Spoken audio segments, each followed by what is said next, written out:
Hello everyone, and welcome back to another Hollywood Remembers video.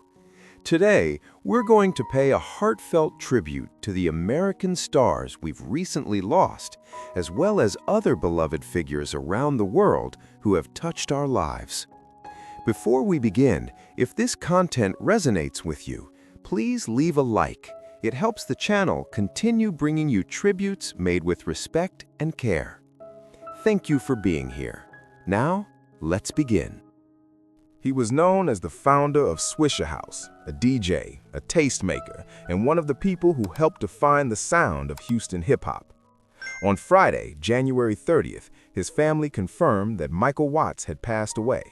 The news landed heavy, quiet at first, then it spread, city to city, car to car, speaker to speaker. Michael 5000 Watts wasn't chasing fame when he started. He was chasing a feeling, a sound that felt like home. Long nights, slowed down records, voices stretched, bass riding low. What he built with Swishahouse wasn't just a label, it was a platform, a proving ground, a place where Southern artists could be heard when the rest of the industry wasn't listening. Before streaming, before social media, his mixtapes moved hand to hand, trunk to trunk. They played in traffic, in neighborhoods, in bedrooms where kids dreamed bigger because of what they heard coming through cheap speakers. For a lot of people, that sound marked a moment in their life. Late nights, long drives, times they still remember clearly. Watts helped open doors for Houston artists and helped push a regional style into something the whole world eventually recognized. He stayed close to the culture, close to the city, and close to the people who mattered most to him. His family asked for privacy, and their words made one thing clear: he was deeply loved. Michael 5000 Watts leaves behind a legacy that can't be boxed up or slowed down. It lives in the music, in the influence, in the memories that still play every time a Swishahouse record comes on. Rest easy. Houston won't forget. Today, we're saying goodbye to Catherine O'Hara, who has died at 71. For more than 5 decades, she was one of those rare performers who could make you laugh without trying too hard, and then, in the very next scene, hit you with something real. She started in sketch and improvisational comedy, building her timing and her nerve in that fast, fearless world, before stepping into more dramatic work and showing she had serious range. A lot of people will always picture her as the mom in Home Alone, frantic, loving, determined, doing everything she can to get back to her child. And then there's Schitt's Creek, where she gave the world a character you can't really forget. Big choices, sharp edges, surprising warmth underneath it all. What made Catherine O'Hara special wasn't just the jokes or the voices or the way she could steal a scene. It was how human she made her characters feel. Even when they were outrageous, even when they were a mess, she made them recognizable. If you grew up watching her, you probably don't just remember the lines. You remember the feeling, the comfort of knowing she was in the cast. And now she's gone. But that body of work, those moments, still stays with us. She was an American pioneer of the civil rights movement and a nurse aide whose quiet courage helped change the country. Long before her name was widely known, she was a 15-year-old girl in Montgomery, Alabama, sitting on a crowded, segregated city bus. On March 2, 1955, Claudette Colvin refused to give up her seat to a white woman. She didn't shout, she didn't make a speech, she simply stayed where she was. For that decision, she was arrested, handcuffed, and taken to jail. A child, standing up to a system built to tell her she didn't belong. Claudette Colvin later became one of the plaintiffs in the federal case that helped bring an end to bus segregation in Montgomery. Her role mattered, even when history books didn't always say her name out loud, even when others were placed at the front of the story. She carried that moment with her for the rest of her life, and still she went on. She worked, she raised the family, she became a nurse aide, caring for others in ways that were quiet and constant, not for praise, just because it was the right thing to do. For many years, her bravery lived in the background, But time has a way of catching up to the truth, and the truth is simple. Change doesn't only come from famous faces. Sometimes it comes from a teenager on a bus who decides not to move. Claudette Colvin leaves behind a legacy of courage that never asked for permission, and a reminder that history is shaped by ordinary people who choose in one moment to stand their ground. Grady DeMond Wilson was 79 years old. To millions of viewers, he was Lamont, the long-suffering son, the steady presence beside a loud, stubborn, unforgettable father on Sanford and Son. Week after week, he played the straight man with patience, warmth, and just enough edge to make it real. When news came that DeMond Wilson had passed away, it felt like losing someone who'd been in living rooms for decades. DeMond Wilson became famous during a time when television didn't always make room for layered black characters. But Lamont was different. He wasn't a punchline. He was responsible, thoughtful, frustrated, loving. Wilson gave him depth. He made him human, and audiences felt that. After Sanford and Son, Wilson continued working, taking on the role of Oscar Madison in The New Odd Couple. He also appeared in films, including Me and the Kid. Over time, he expanded beyond acting, becoming an author and speaker, sharing reflections shaped by faith, experience, and survival in a tough industry. His career wasn't always easy. He spoke openly about pressure, burnout, and stepping away when he needed to protect himself. That honesty became part of his legacy, too. Not just success, but endurance. DeMond Wilson leaves behind characters that still matter, still quoted, still watched, and still comforting to people who grew up with that show playing in the background of ordinary life. Lamont may have rolled his eyes a lot, but the man who played him gave television something lasting, and that doesn't fade. Bob Weir, the legendary founding member of the Grateful Dead, has passed away at the age of 78. As a guitarist and songwriter, Bob Weir played an integral role in shaping the sound of one of the most iconic bands in rock history. He was known for his unique playing style, which blended rhythm guitar with a sense of adventure that helped push the boundaries of rock music. Alongside his bandmates, Weir helped create a legacy that would inspire generations of musicians and fans. After the Grateful Dead disbanded in 1995, Weir continued to keep the spirit alive through various projects, including The Other Ones, later known as The Dead. He remained a key figure in the music world, known for his deep commitment to the Grateful Dead's music and culture. Bob Weir's influence extended far beyond his guitar playing. His songwriting contributed to the Grateful Dead's unique ability to mix folk, rock, blues, and psychedelic music, all while maintaining a sense of improvisational freedom that became the band's trademark. His music and presence will live on in the hearts of countless fans who were touched by his sound and spirit. Rest in peace, Bob Weir. Your legacy endures through every note played and every memory shared. James Finley Ransone III was an American actor, known for intense, often unsettling performances that stayed with people long after the screen went dark. He has died, according to reports, bringing a quiet shock to fans who followed his work across television and film. James Ransone never fit into neat categories. He was drawn to characters on the edge, vulnerable, angry, searching. Many first noticed him as Ziggy Sobotka in the second season of The Wire. Ziggy was reckless, wounded, desperate to be seen. Ransone played him without protection, no polish, just raw nerves. It was the kind of performance that divided viewers, and that was the point.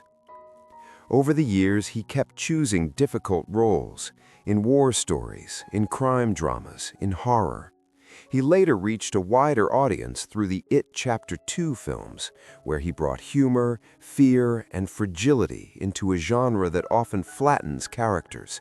Even there, he felt human, breakable. Ransone's career wasn't about stardom, it was about honesty. He showed people who were flawed, sometimes self-destructive, sometimes quietly brave. He didn't soften them to make them easier to like.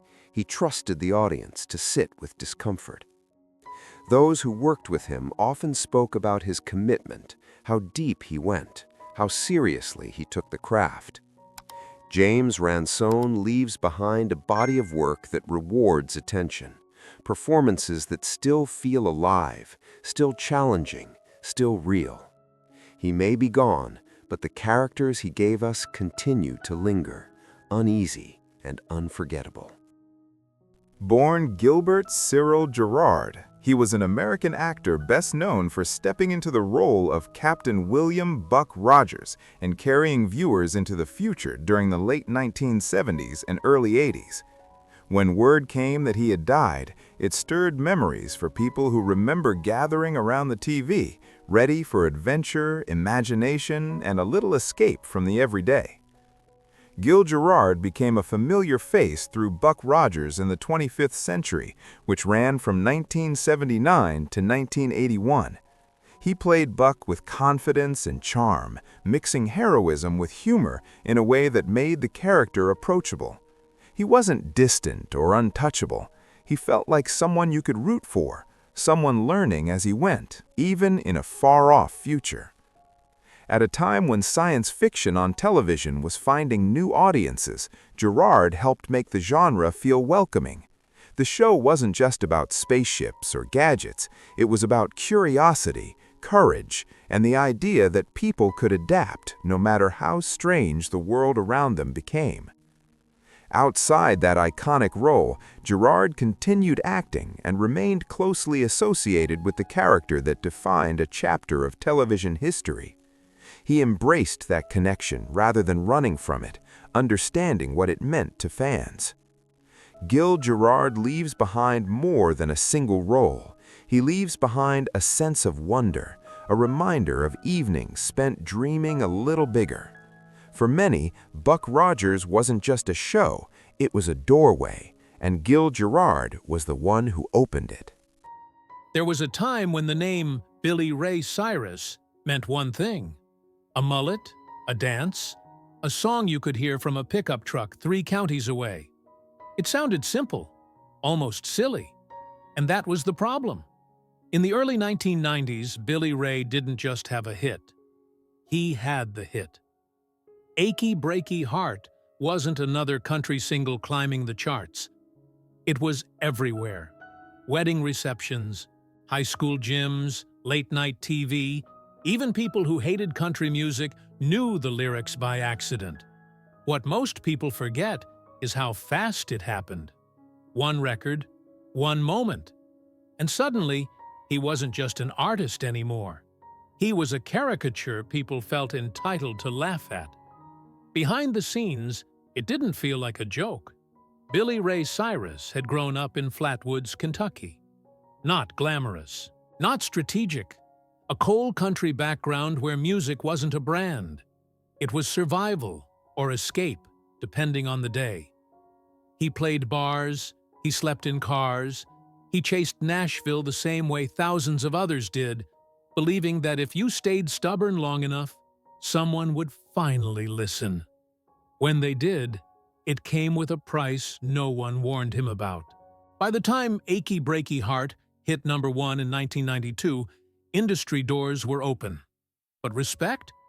That was different. Country insiders already had their doubts. The song was catchy. Too catchy. Line dance friendly. Radio perfect. It made money. A lot of it. But money changes how people talk about you. Suddenly, the same industry that signed him started whispering, "This isn't real country. This is novelty. This will pass." Billy Ray felt it. He talked about it years later, admitting that success arrived faster than he was emotionally ready for. When everything explodes at once, there's no time to grow into it. You just react. And he reacted by clinging tighter to the past.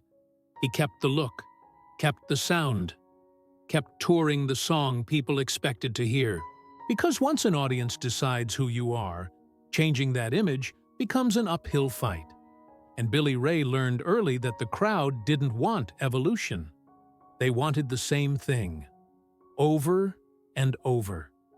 That expectation followed him everywhere.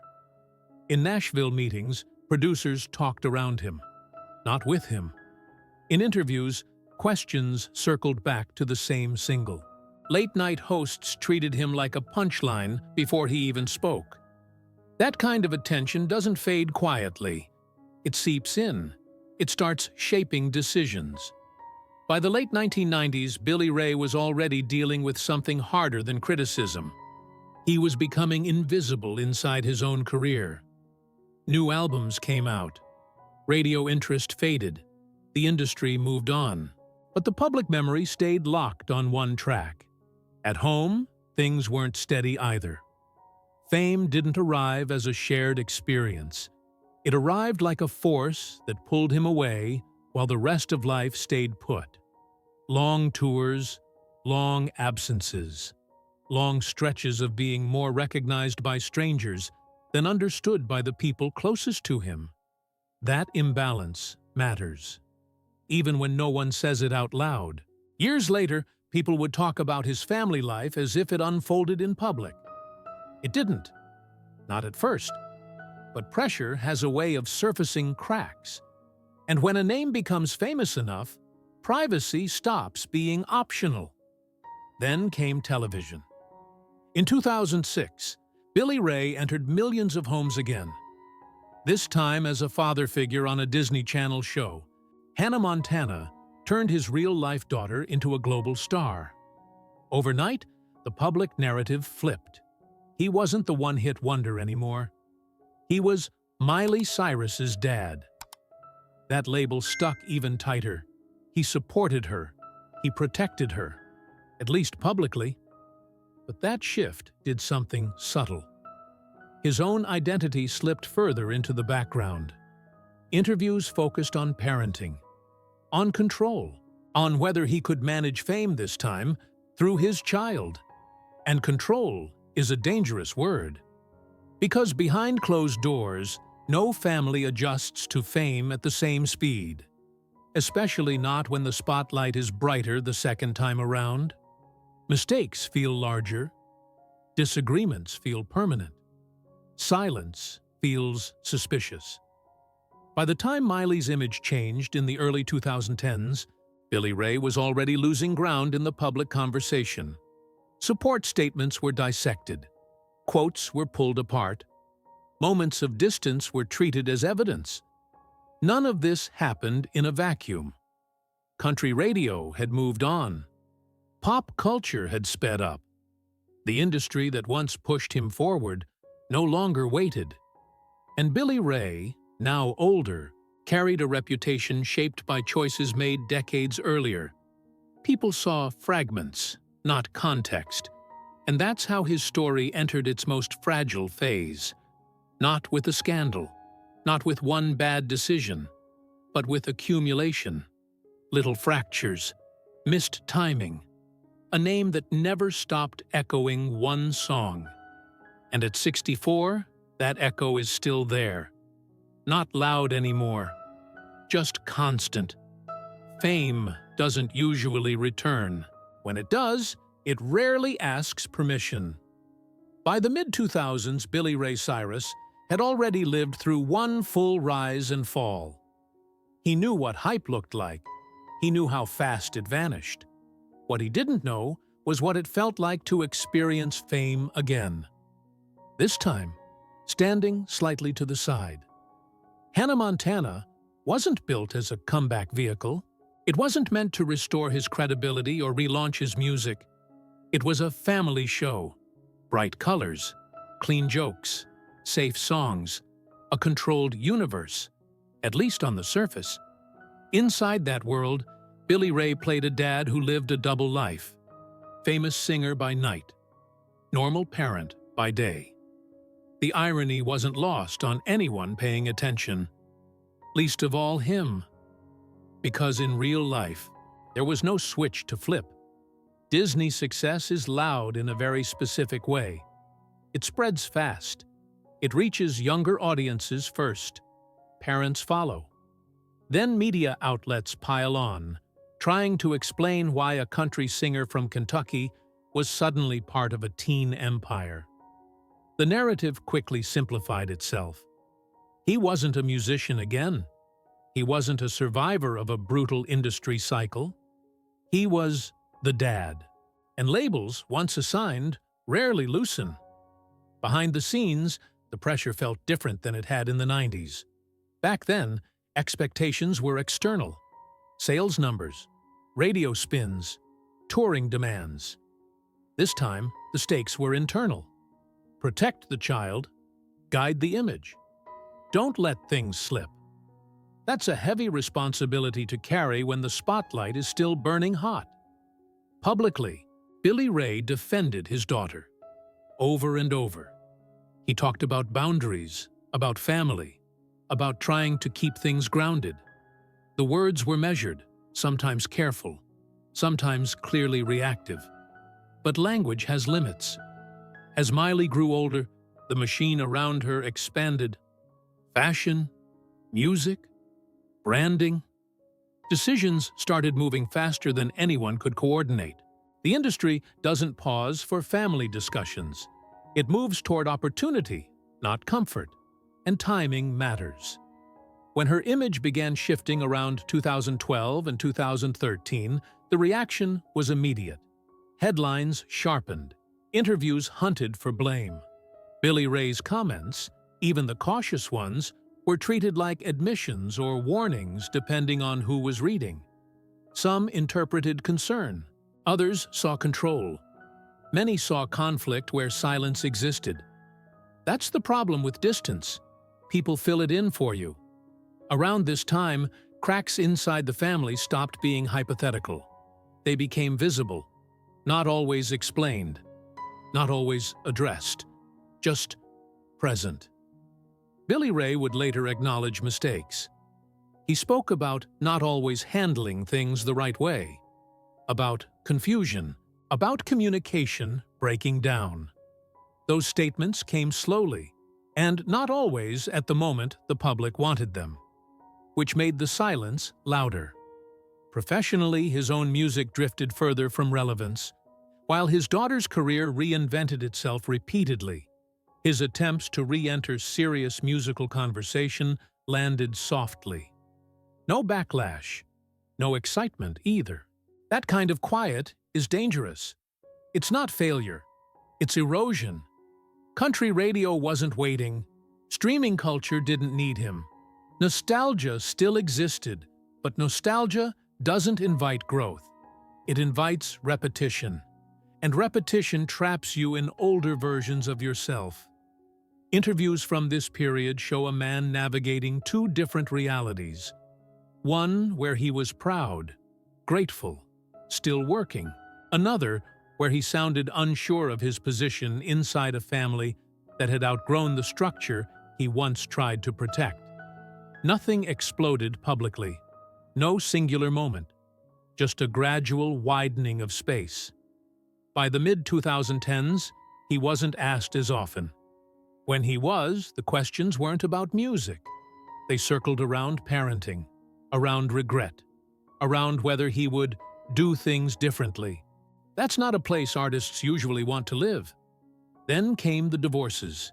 Each one carried its own weight, its own legal language, its own timeline. Public records don't explain emotion, but they reveal patterns. Separation, reconciliation, separation again. That back and forth doesn't happen without exhaustion. And exhaustion changes people. Friends described him as quieter, more withdrawn, still polite, still present, just less anchored. Touring became sporadic. Public appearances felt less intentional. By the time the late 2010s arrived, Billy Ray was still visible, but no longer central. A known name orbiting bigger conversations that didn't need him to function. That's when the isolation really sets in. Not loneliness in the obvious sense, but relevance slipping just enough to notice. And once you notice it, you don't stop noticing. The tragedy here isn't scandal. It's misalignment. A man whose timing never quite matched the moment he was in. Too early once, too late another time. And suddenly caught between generations, industries, and expectations he didn't design. At 64, none of that disappears. It lingers, quietly. There's a difference between stepping back and realizing you're no longer being called. By the late 2010s, Billy Ray Cyrus wasn't disappearing. He was fading in place. He still toured, still released music, still showed up when asked. But the tone had changed. The invitations were narrower, the questions softer, less curiosity, less urgency. That shift messes with people more than outright failure ever does. Because when the phone stops ringing the same way, you start replaying your own decisions. Not all at once, quietly, at night, between shows, on long drives where there's nothing to distract you. Around this time, he spoke less. And when he did, the sentences felt heavier, less certain. Interviews hinted at frustration, though rarely spelled out. Words like misunderstood surfaced more often. So did timing. Timing again. It kept showing up. Privately, the strain was building. Relationships that once felt stable now required negotiation. Distance stopped being logistical and became emotional. Conversations didn't end in arguments. They ended unfinished. That's worse. Because unfinished conversations have a way of aging badly. Each year adds interpretation, assumption, resentment. The longer they sit, the harder they are to reopen without pain. In public, people saw fragments, a quote taken out of context, a missed family moment, a rumor amplified into a narrative. None of it explained the full picture, but that never stopped anyone from deciding what it meant. Silence did the rest. At some point, he seemed caught between defending himself and staying quiet. Both choices cost something. Defensiveness feeds stories. Silence confirms them. Either way, control slips away. He chose silence more often. That decision made sense, on paper. But culturally, silence rarely reads as neutrality. It reads as absence. Around him, the world sped up. Streaming culture didn't wait. Social media compressed mistakes into headlines. Younger artists recycled authenticity in faster cycles. There wasn't much room left for patience, and patience had once been his strength. Financially, he wasn't struggling. That's important to say. This wasn't about survival.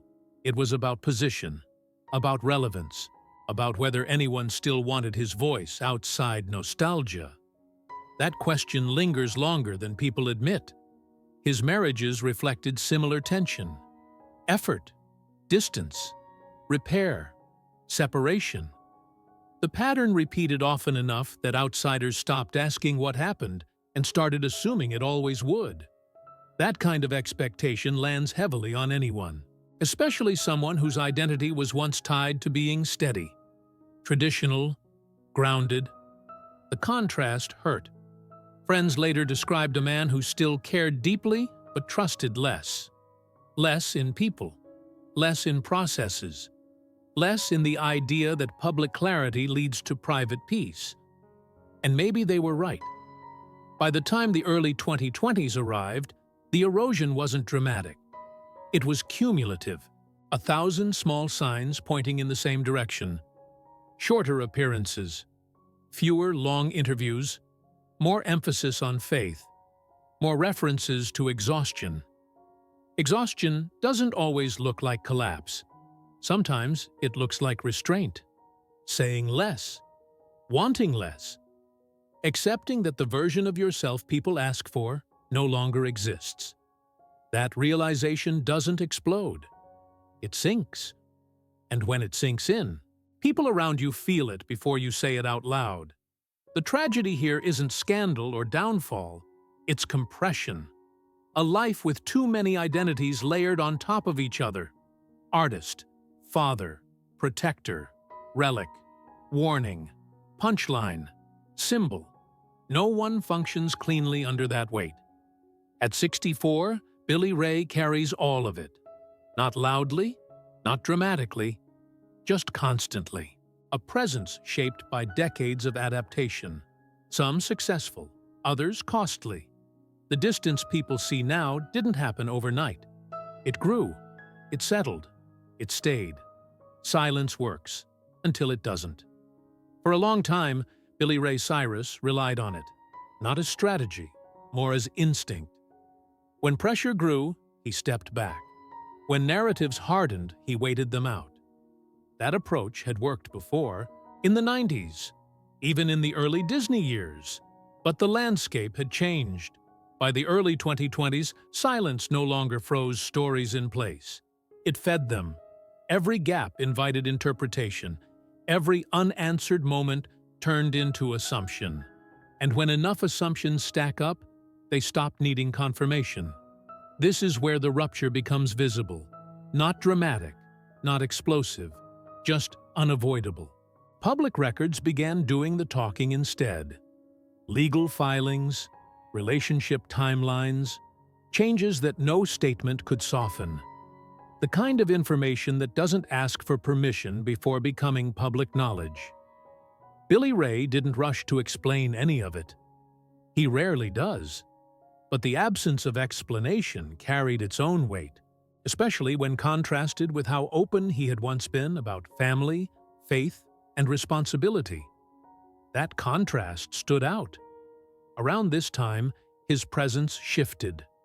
Interviews felt guarded, appearances shorter. When he spoke, there was an edge that hadn't been there before. Not anger exactly, more like fatigue that had finally stopped pretending. Observers noticed it, not just fans, industry people, journalists who had seen this cycle play out with other artists. The pattern was familiar. When personal decisions start becoming public before the artist controls the narrative, the balance tips. Control doesn't vanish. It erodes, gradually, quietly. Then, all at once. And it didn't help that this was happening late in the arc. At 64, reinvention is possible. But it's harder when every move gets filtered through history, through old songs, old interviews, old expectations. Billy Ray wasn't just dealing with current scrutiny. He was carrying unresolved interpretations from decades ago. Each new development pulled those older stories back into circulation. The machine loves symmetry. One-hit wonder becomes cautionary tale. Protective father becomes distant figure. Private man becomes headline anyway. None of this felt fair to him. That much is clear in his tone when he does speak. He resists reduction, resents simplification, pushes back against being flattened into a single narrative. But resistance takes energy. And energy, by this point, was in shorter supply. He leaned more heavily into isolation, fewer public settings, more controlled environments. Music still existed, but mostly as memory. Performances carried weight, but not momentum. People close to him described a man recalibrating, not planning a comeback, not chasing relevance, more like deciding what was still worth fighting for. That decision doesn't announce itself. It shows up in what you stop correcting, when accusations go unanswered, when misunderstandings are left hanging, when explanation feels like surrender rather than clarity. That's where Billy Ray seemed to land. The tragedy in this chapter isn't the choices themselves. Adults make choices, lives shift, relationships end. That's not unusual. What's unusual is how little room there was left for grace, for reinterpretation, for slow understanding. Everything arrived compressed, fast, loud, permanent. And once that happens, even truth struggles to breathe.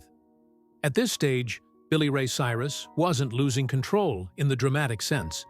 He was losing authorship. His story was being told around him instead of by him. That's a different kind of loss, harder to reverse, especially when you've spent a lifetime being misread. This wasn't collapse, it was exposure.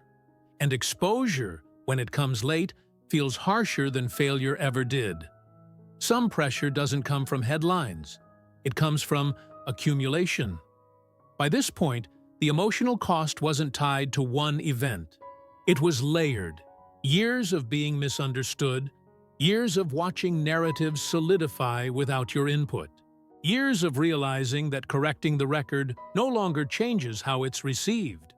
That does something to a person. Billy Ray didn't talk publicly about mental health in explicit terms.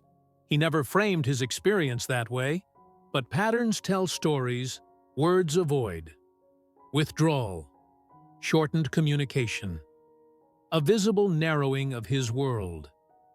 People around him noticed a shift from engagement to endurance. Endurance looks strong from the outside. Inside, it's exhausting. There's a moment many artists reach later in life where they stop asking how to fix perception and start asking whether it's worth fixing at all. That moment doesn't sound dramatic. It sounds tired. He seemed to reach it quietly. Professional opportunities still existed, but they required energy he no longer wanted to spend convincing people of who he was. Every appearance meant revisiting old chapters, old jokes, old accusations framed as curiosity. At some point, nostalgia stops feeling warm. It starts feeling limiting. He leaned into routine instead. Familiar spaces, controlled settings, music without expectations attached, work that didn't require explanation. That choice looked like retreat to some. To others, it looked like self-preservation. Both can be true. Emotionally, isolation doesn't always feel lonely at first. Sometimes it feels peaceful. Relief from noise, relief from interpretation, relief from needing to perform identity rather than live it. But peace, when extended too long, becomes distance. Distance from collaboration. Distance from spontaneity. Distance from reconciliation. That's where costs appear. Relationships don't break only because of conflict. They break because of silence that lasts too long. When conversations feel too heavy to reopen. When time turns unresolved moments into permanent gaps. The tragedy here isn't that doors closed. It's that they closed slowly, without a clear moment to stop it. Psychologically, carrying unresolved narratives is draining, especially when they contradict how you see yourself. You begin editing what you say before you say it. You anticipate misinterpretation. Eventually, you speak less. That restraint isn't humility, it's protection. And protection over time narrows your life. By his mid-60s, Billy Ray appeared less interested in reclaiming public affection and more focused on surviving the emotional aftermath of decades lived in the spotlight. That's a quieter struggle, one that doesn't trend, one that doesn't announce itself. There are no standing ovations for emotional restraint, no awards for choosing silence over defense, just days that pass. And the longer they pass, the harder it becomes to imagine stepping back into the noise with any sense of control. This is the part of the story people rarely see, not because it's hidden, but because it's not dramatic enough to demand attention. Yet it shapes everything that follows. What remains isn't anger. It's fatigue, not bitterness. Resignation. At this stage, the tragedy isn't defined by loss of fame, money, or status. It's defined by a shrinking sense of agency, the feeling that your story is already written elsewhere, and your participation is optional at best. That realization settles deep, and once it does, getting up feels heavier than sitting still. At some point, life stops asking who you were and starts asking what you're still willing to be.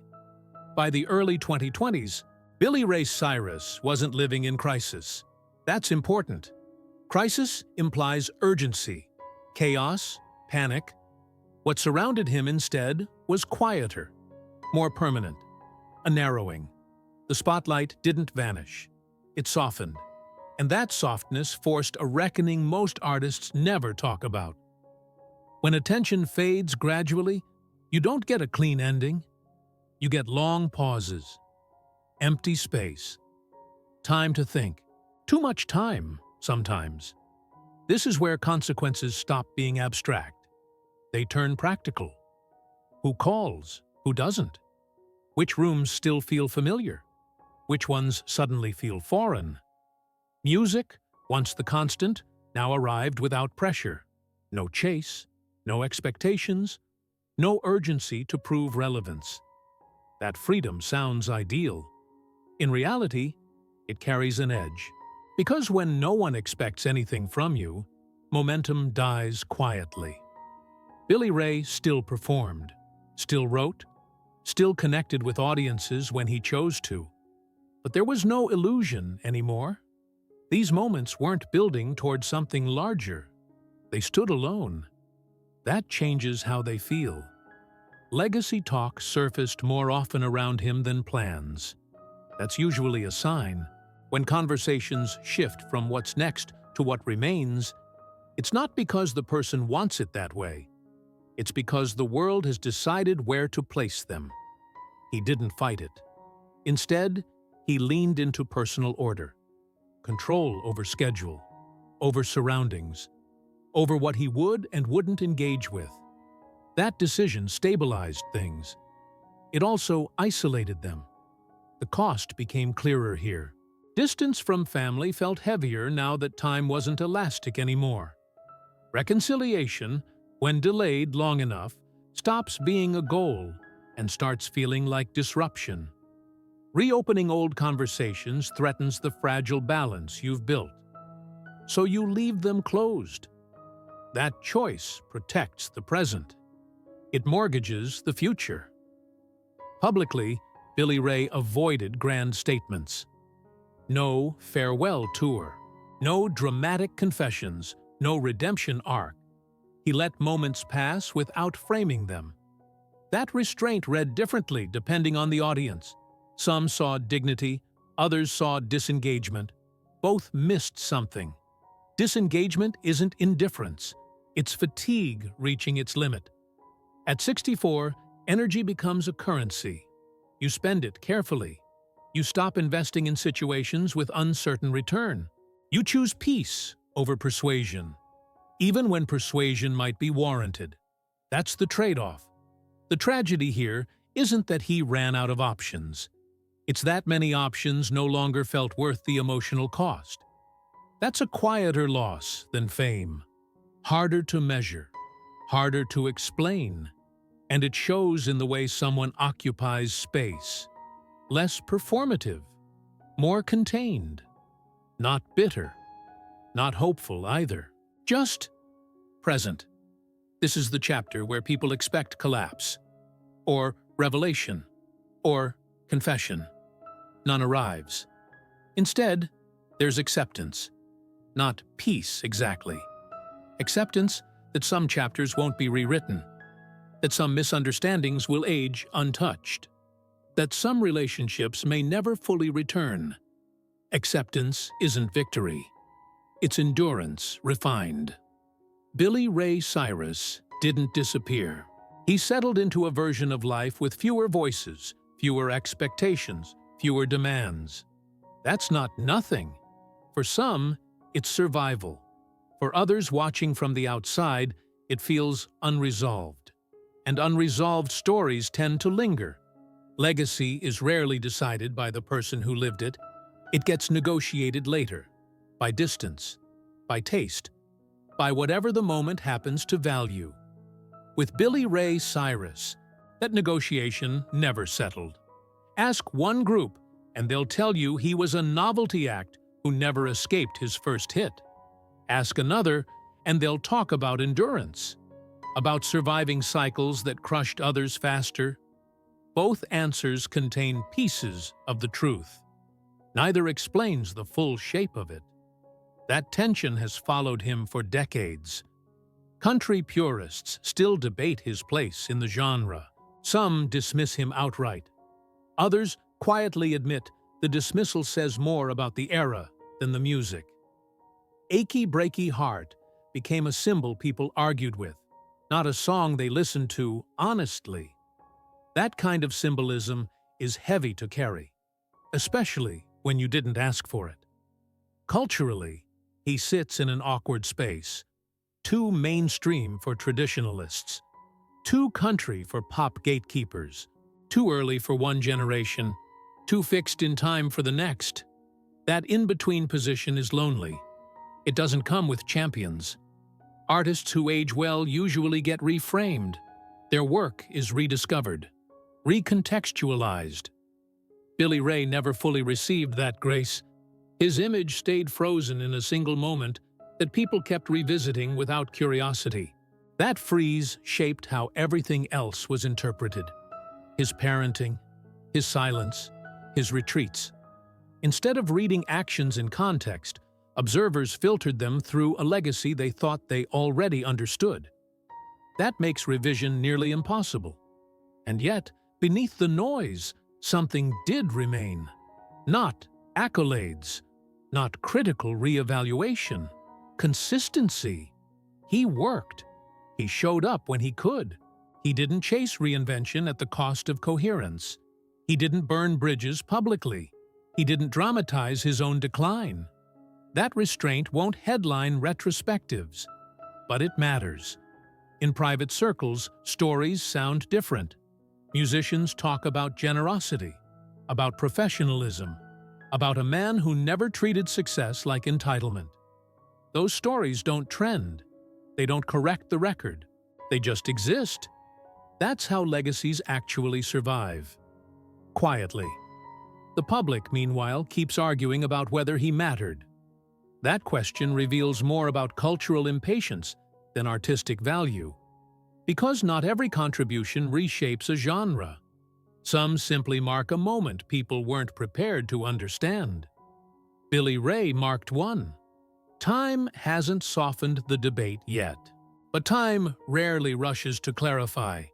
It waits until the noise thins, until extremes lose interest, until memory becomes less performative.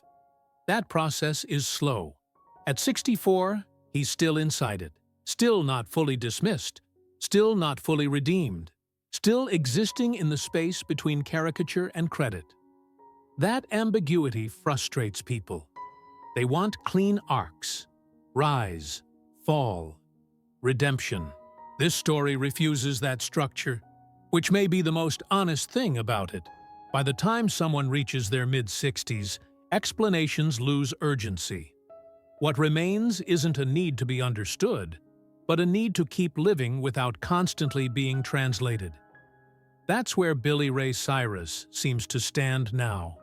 Not chasing redemption, not staging a comeback, not asking for re-evaluation, just existing inside the consequences of a life lived very publicly, then slowly pulled inward. Some people still wait for a final statement, a confession, a clean ending they can file away. That moment may never come. And maybe that's the point. Not every story owes closure to an audience. What's left is uneven. A song that won't let go. A reputation that never fully settled.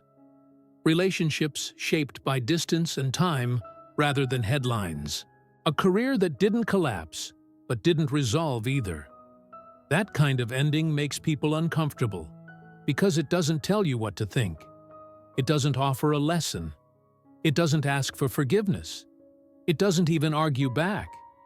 It just sits there, quiet, complicated, human. And maybe the real tragedy isn't how the story turned out. It's how badly we want it to end cleanly, when some lives simply don't.